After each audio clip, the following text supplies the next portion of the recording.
लागल एते देवर के मान हां तो दोसर के देवर सब नहीं देख छी कते घर के माने छी हमरा माने के हम आके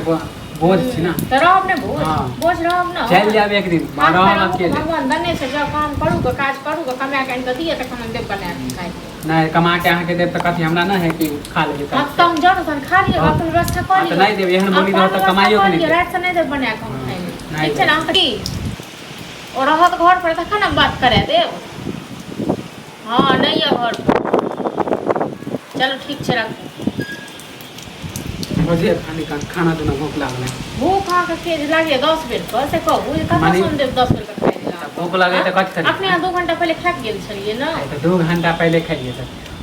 आँख हरदम एना तक भूखे लागल रहिए नहीं छे खेनाइ ओतबे खेनाइ बनेलिए जे एक बेर मुंह भ गेले जब आहाँ के पता रहे कि हम 2-3 बेर खाइ छी त आहाँ कहला एक टाइम के खाना बनै छै हां तो 2-3 बेर का जे खाइ छै त जान कमा के इनके दियो न तखन 10 बेर बना खाली कमाए आहाँ त खाली कमाए के फेर हम लो हां नहीं त आके बैसारी में खुआ बैसारी में ओना तक हो जाय छै ना ने कमाई ने खाना खाली ज्यादा लगा देबे त कथि हो जाता हां ज्यादा खाना लगा देबे त कथि हो जाए कते ज्यादा लगा दिया उसी में दो के बेरे पर दिगन कमा अभी कथि खाइ अभी भरि दिन हम भूखले रहबै हां तो रहो न भूखले भरि दिन तो भूखले छी फुले सुन के छी हां त बुझ रहल छी एक हफ्ता से अहाँ के नाटक देख रहल छी खाली अहाँ हमर नाटक देख रहल छी हां देख रहल छी एक हफ्ता से कि हम अहाँ के नाटक हर बेर माने एक टाइम के खाना बनबै छी त अपने भै के खाने अच्छा कल के बात करे के हां नहीं करब बहुत नहीं करियो दोसर के पी लेबै दोसर के पी लेबै मन सा त छैहे त इन्ने भूख लागल है अहाँ खाना लेबै भैया बतवा गेले आ हरदम भूख लागले रहिए पेट में हरदम जरले रहिए हरदम पेट में बजर गिरले रहिए हमरा कतला पेट में बजर बस का बात नहीं छै जे हम बैसा के खुआब से बुझलो न अहाँ के कमाई खाइ छी भैया के कमाई खाइ छी हमरा कहीं के दै छियै भैया के कर छियै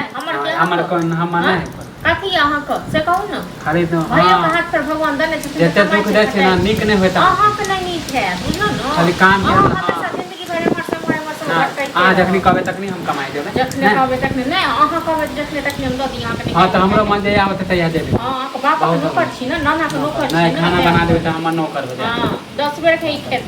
खाली 10 रोटियां बन एगो दोसर के भजा के देखे छै एते देवर के मान हां दोसर के देवर सब नहीं देखे छी कते घर के माने छी हमरा माने के हम आहाँ के बोझ छी ना त रहब ने बोझ रहब ना चल जाब एक दिन रहब अकेले भगवान दने से जब काम करू के काज करू के कमा के आन दिए त हम देव बना खाए नहीं कमा के आहाँ के देव त कथि हमरा ना है कि खा लेबे त कम जरूर सन खा लियो अपन व्यवस्था कर लियो त नहीं देब एहन बोली त कमाइयो के नहीं रात से नहीं देव बना के खाए ठीक छै ना हम जकरा कहे के तकरा कह दियो हमरा नहीं कोनो डर करी हां त डरबै केला हां डरबै कैले लकी कैले हम कथि के साथी डरबै यो हां कथि के साथी डरबै से कहू न अन के दै छियै फसल के तरकारी हो है त कमाई के तब ना देती हैं जब काम जब हमरा पास पैसा नहीं त कहां से कहिया कमेबै से कहू न नहीं अहाँ जखनी पेट भर जाए बैसारी मोत बस भ गेलै हां तब एना के हां त अहाँ के कमाई नहीं खाइ छी भैया के कमाई हां त भैया के कर छियै कर छै भैया हम नहीं हां त आप बिसर जाइए बुझलो न सब दिन भैया के यही के पूजा जे करत रहते से नहीं हेतै हां त ठीक है अहाँ से मुंह नहीं लगाएब हां नहीं लगाओ न मुंह हम अपने कमाई में बहुत हम कम शौक से